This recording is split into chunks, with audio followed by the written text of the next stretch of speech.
In 1961, the tiny village of Yerba Buena, tucked deep in the Mexican countryside, would become the unlikely stage for an event that would spiral into chaos. For years, the truth about what happened there has been distorted, and the internet has perpetuated many falsehoods about the village's destruction. Today we'll explore the real story, the one that's been hidden for decades, the rise of a bloody cult and the horrific massacre that followed, all set against the backdrop of deceit and manipulation. Nestled at the foot of the imposing Cerro El Pon, Yerba Buena was a remote, isolated farming community. With no access to roads, no electricity, and no running water, it was home to just 50 native farmers. The only way in or out was a rugged, barely passable trail that led to a distant highway.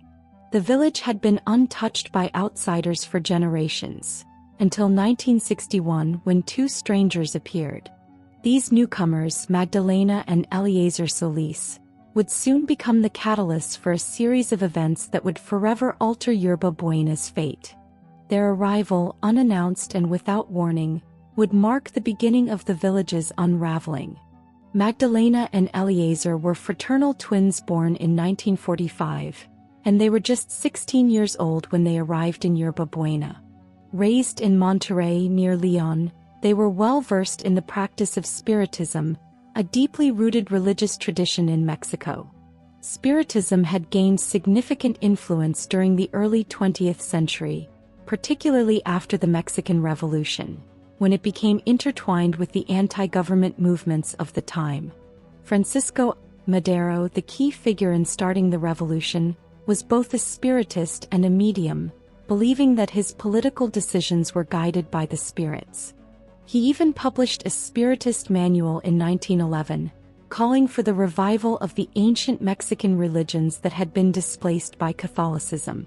This belief system, which viewed Catholicism as a tool of oppression, was woven into the fabric of Mexico's revolutionary movements. The Spiritists argued that Mexico's true ancient religion had been preserved through secret teachings, passed down to only a select few, with the goal of one day overthrowing Catholicism and reclaiming the indigenous spirituality. Magdalena and Eliezer were not just followers of this belief. They were its self-proclaimed reincarnations.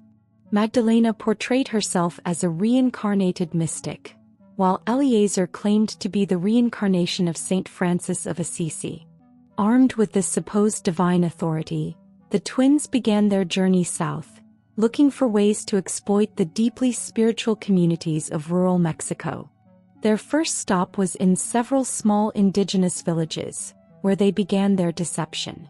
By claiming to be enlightened spiritual leaders, they managed to scrounge food and shelter from the villagers, all while pretending to teach them about the ancient religion of their ancestors. Their scam was working, and emboldened by their success, the twins set their sights on Yerba Buena. Once there, they would begin to push their manipulation further, convincing the villagers that they were the rightful bearers of ancient knowledge. As they integrated into the community, they slowly began to plant the seeds of their twisted teachings. They spoke of the greatness of the ancient civilizations of Mexico, claiming that the Aztecs and the Toltecs were more advanced than even the ancient Egyptians. But what seemed like harmless folklore to some would soon turn into a much darker narrative. As part of their long-term con, they revealed their supposed true identities: Magdalena as a reincarnation of a powerful mystic and Eliezer as Saint Francis. Through their manipulation, they led the villagers to believe they were living in the presence of divine figures, sent to guide them back to the true religion of their ancestors.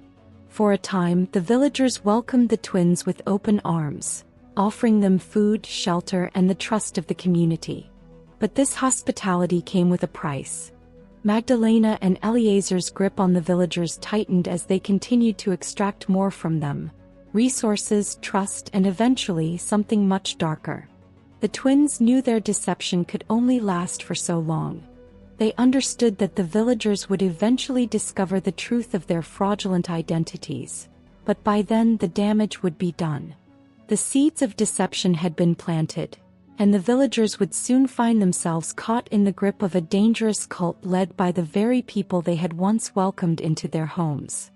As their influence grew, so did the manipulation, eventually leading to tragic consequences. This time, however, the twins had a more ambitious plan in mind.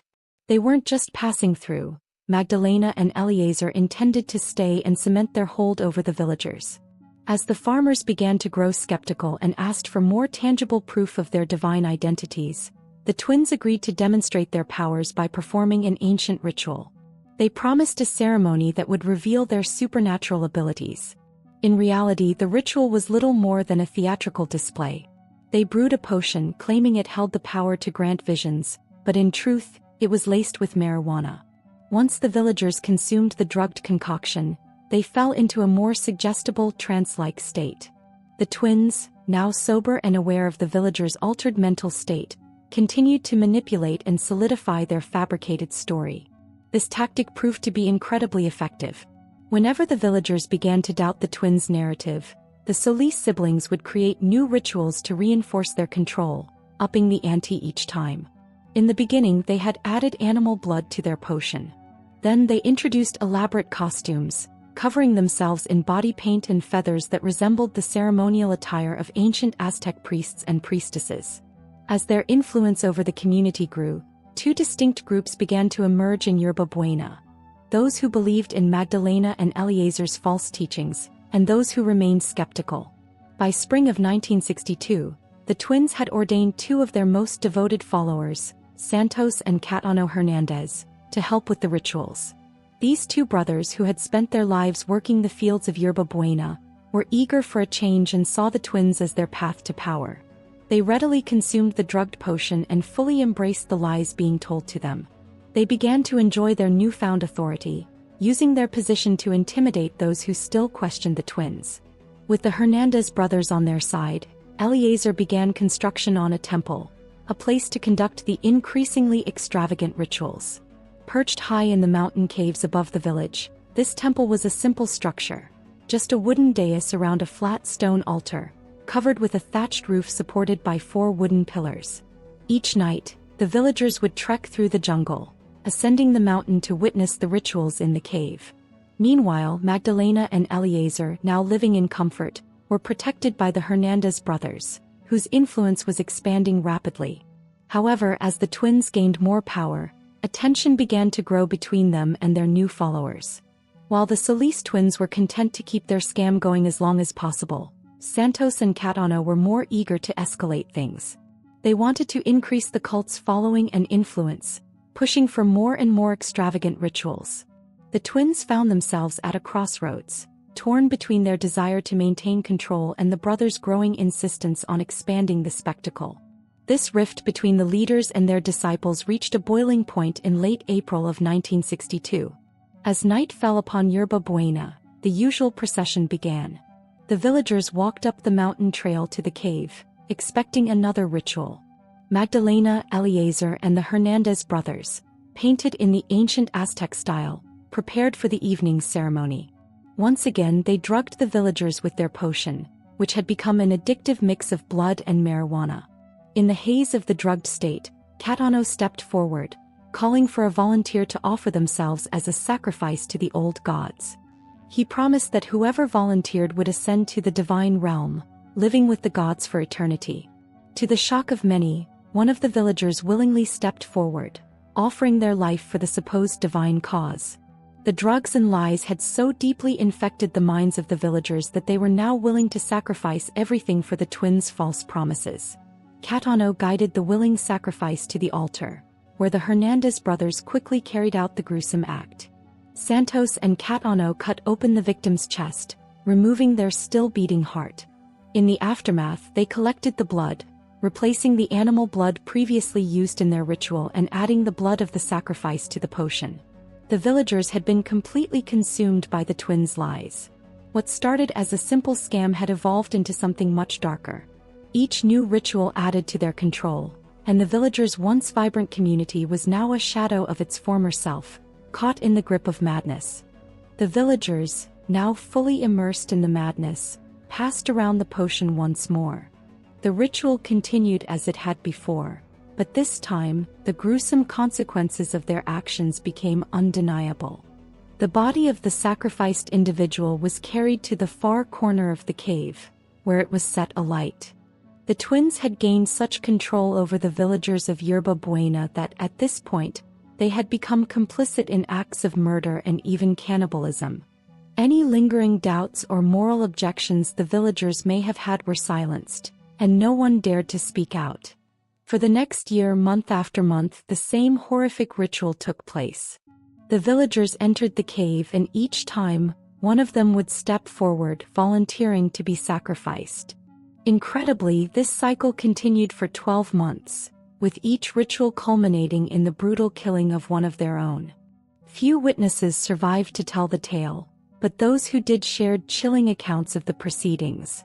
Every month, without fail, a willing victim would step forward and lay themselves on the altar, ready to be slaughtered. By the time the twins had completed their twisted rituals, they were responsible for the deaths of at least 15 people. Then on May 31, 1963, a shocking event unfolded. The villagers once again made their way through the jungle to the mountain cave for the monthly sacrifice. As usual, the villagers drank the drugged potion, unaware of the impending tragedy. This time, however, something changed. Silvana, a woman from the village, volunteered to be sacrificed, just as many had done before. But before she could reach the altar, a voice rang out from the crowd. It was Hector Solís, Selena's childhood sweetheart, who could no longer stand by and watch the atrocities unfold. Hector rushed to stop Silvana from proceeding, pleading with her to change her mind. He tried desperately to intervene, but she refused to listen. Silvana was convinced that by offering herself as a sacrifice, she would ascend to the gods and live in eternal bliss. In a moment of desperation, Hector attempted to use a stone to end her life quickly, hoping to spare her from the horror that was about to unfold. They struggled, and as Hector fought to stop her, the others quickly surrounded them. They knocked Hector unconscious and turned on Silvana, pelting her with stones until she fell to the ground, senseless. When Hector regained consciousness, it was too late. Santos and Catano had already dragged Silvana's lifeless body to the altar and performed the ritual, ripping out her heart. Overcome with rage and grief, Hector tried to confront the cultists, but he quickly realized his efforts were futile. Silvana was gone, and there was nothing he could do to bring her back. In his despair, Hector left the cave and returned to his family in the village, determined to report the cult to the authorities. The next morning, Hector set out for the nearest police department in Villa Gran. He met with Inspector Abelo G. Gomez, explaining the horrors that had been taking place in Yerba Buena. Hector gave as many names as he could remember of those involved in the cult. Inspector Gomez wrote down the details and instructed Hector to return to Yerba Buena and act as though nothing had happened, while he gathered his men and prepared to raid the village. When Hector returned to Yerba Buena, the Hernandez brothers were waiting for him. They slit his throat with a machete before he could even warn them about the impending police raid. However, they had learned that the authorities were on their way. Inspector Gomez quickly assembled his team in Villa Gran and set out for Yerba Buena, ready to confront the cult head-on. As the police made their way toward the village, Catano emerged to meet them. Inspector Gomez demanded to know what was going on in the village, but Catano insisted he was just a simple farmer and knew nothing about any cult activities. Gomez, however, was not so easily deceived. He had experience dealing with deception and could tell that Catano was lying. He ordered his officer, Luis Martinez, to take Catano into custody for questioning. But before Martinez could even make a move, Catano whipped out his machete with lightning speed and severed Martinez's head in one swift blow. As Catano tried to retreat to the hut where the cultists were preparing for their defense, the police responded. A hail of gunfire erupted as the officers returned fire, filling the air with the sounds of bullets ripping through the walls of the hut. The conflict had escalated into an all-out shootout, with both sides taking cover and exchanging gunfire. The stakes had never been higher, and neither the police nor the cultists were willing to back down. Once the gunfire finally subsided, Inspector Gomez and his team cautiously advanced towards the hut. The operation had been methodically carried out, ensuring that the mud hut was riddled with bullets, leaving no one inside with a chance to survive. When we entered, we found every person inside already lifeless, sprawled on the ground. Santos was among the victims, tragically caught in the crossfire. A young boy named Sebastian Guerrero, only 14 years old, also lost his life in the attack. By the end of that grim day, 40 prisoners had been captured, and among them, both Magdalena and Eliezer Solís were apprehended in a cave located just above the village. In the cave, the authorities discovered the remains of 13 victims, piled in a corner, including the charred remains of Selena from the previous night. Inspector Gomez ordered that the bodies be removed for proper burial and that the thatched temple be set ablaze. The gruesome scene was unlike anything I had encountered in all my years, and after this experience, nothing could ever shock me again. During the subsequent questioning of the detainees, it was revealed that the cult had spread to the neighboring village of Delgado. Realizing the scale of the operation was beyond the capacity of the local police force, Inspector Gomez called for federal troops from Tampo. In total, 12 people were charged and found guilty of murder, while the Solís twins remained detained as investigators worked to dismantle the remnants of the cult and collect more evidence. When I first set out to research this topic, the approach and direction I had in mind were completely different from where the final story led me. As I delved deeper into the cult's history, I quickly realized that the version of the story circulating on the internet had strayed so far from the truth that distinguishing between the two had become nearly impossible. Let's start by taking a look at the Wikipedia entry for Magdalena Solís. The article begins by stating that she was known as the High Priestess of Blood, and was allegedly responsible for several murders involving the drinking of victims' blood. It further claims that she is one of the rare documented instances of a female serial killer motivated by sexual impulses, displaying a mix of organized, visionary, and hedonistic traits. It's easy to see the divergence in the narrative at this point.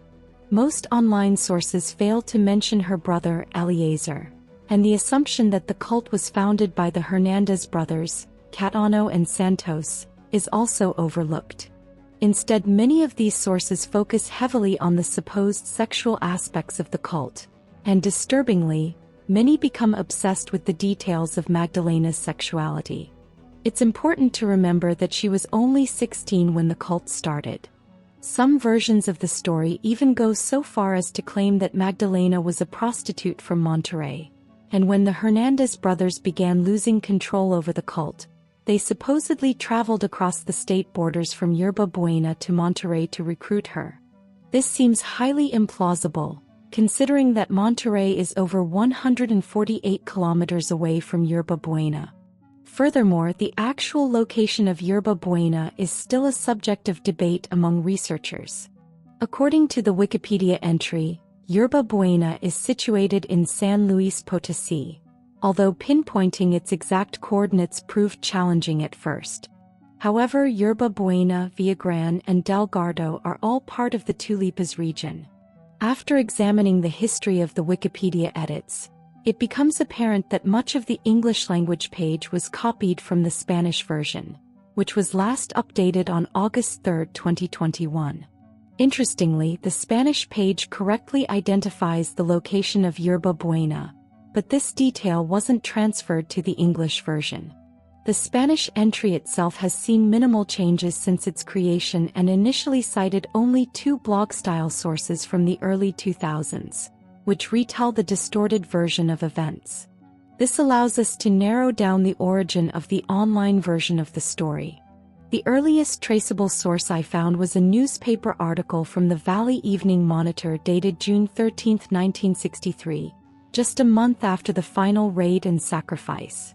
This article reported that the 12 cult members were convicted of murder and that the cult had been founded by the Solís twins, not the Hernandez brothers. The supposed sexual aspects of the cult are not mentioned in this early report.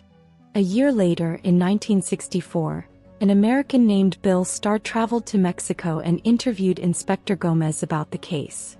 During the interview, Gomez shared how Magdalena and Eliezer Solís had founded the cult in the nearby village of Yerba Buena. He explained that after years of lies and manipulation, the Solís siblings lost control of their followers. Bill Starr wrote up the story and sent it to Curtis and Mary Fuller, owners of Fate magazine, which published tales of strange and unexplained events. Starr's interview with Gomez was later reproduced in 2002 in the book The Mammoth Book of Women Who Kill, which was where I first encountered his account. While it's difficult to determine with absolute certainty whether Bill Starr's interview represents the full truth, after months of research, I can confidently say that it's the most reliable source on the internet. In stark contrast, other sources like Crimes of the 20th Century continue to propagate bizarre and completely fabricated claims, such as suggesting that Santos and Catano Hernandez convinced Magdalena, described as a lesbian prostitute, and her homosexual brother Eliezer to come to Yerba Buena for some strange ritualistic practices.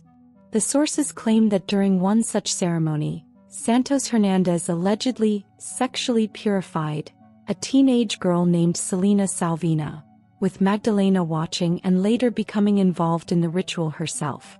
These kinds of sensationalized homophobic stories only distort the reality of the situation, making it harder to separate fact from fiction.